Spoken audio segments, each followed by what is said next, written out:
We all start from roughly the same place.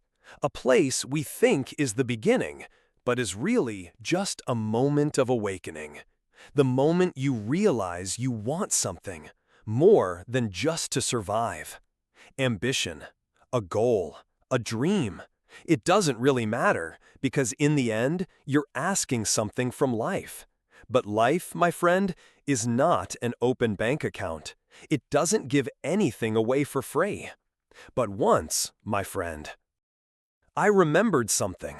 Once, in southern India, in a city called Madurai, I met a poor priest living inside an ancient temple, surviving on little, speaking even less. I asked him, "Don't you dream? Don't you want something from this life?"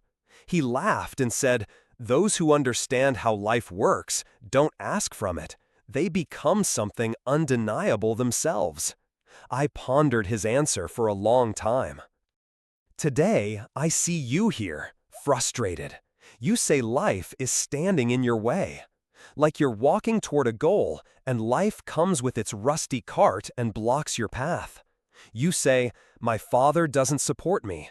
My mother doesn't understand me. I lack resources. The timing isn't right. I'm exhausted. I'm stuck. I'm defeated." And here, I want to tell you something. Everything you complain about is not life itself. It's your reaction. Life doesn't single you out. We're all under the same rain, but some have learned to dance in it. Let me tell you a story. Long ago, in a remote French village, there lived a man named Jacques Marot.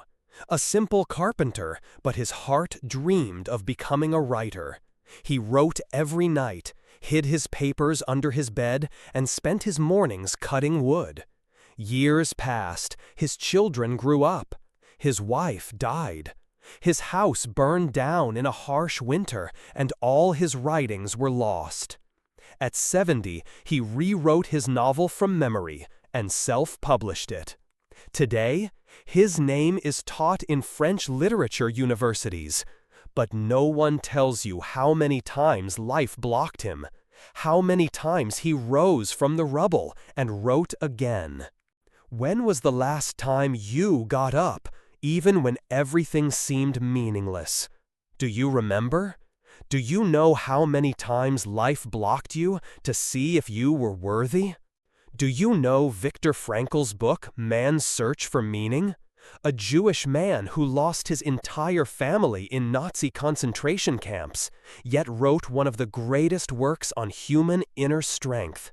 He wrote while being forced to work in freezing cold, beaten, starving, despised by life. He said, "If life has meaning, pain must have meaning too." Life is not an obstacle, it's a constant question. Every morning it asks, "Do you still want it?" And if your answer is weak, it crushes you. You don't fail because life is stronger than you. You fail because you didn't prepare yourself for the long game. And here I bring you back to something simple, but dangerous. Since when did you believe the path to your goals should be easy? Who told you that?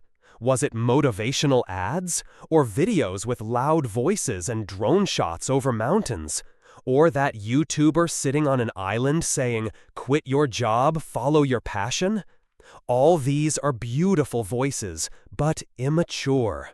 The truth? Life punishes those who dream without readiness. I want you to imagine something.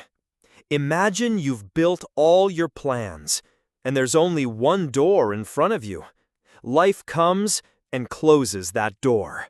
Here, a weak mind breaks, but a prepared mind doesn't ask why the door is closed. It looks for a new key, or breaks the door, or digs a tunnel, or builds another door. Do you know the difference between those who succeed and those who don't? The successful don't wait for life to move aside. They keep moving, even when everything is frozen. I once met a man in Casablanca who works in a clay bakery, baking bread from dawn till dusk. But at night, He studies physics. I asked him, "Do you want to be a professor?" He laughed and said, "No, I just want to prove to myself that I am not who others think I am." 10 years later, he opened a small school and taught the neighborhood kids. The bakery became memories. Life doesn't defeat you if you don't believe it can. And goals, they're not paved paths, they're hidden wars fought every morning. In the end, there's a rule I love. I read it in a book called Anti-Fragile by Nassim Taleb.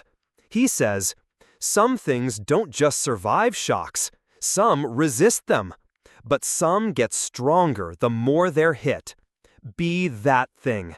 Be the person who grows stronger every time life blocks their way." When life stands in your way, don't ask it to move. Ask yourself, am I the kind who deserves to pass? Or was I only looking for an easy path? If these words struck a chord inside you, subscribe to the channel. Share this episode with anyone you think is about to break. Leave a comment and tell us, what door has life closed in front of you, and how will you break it?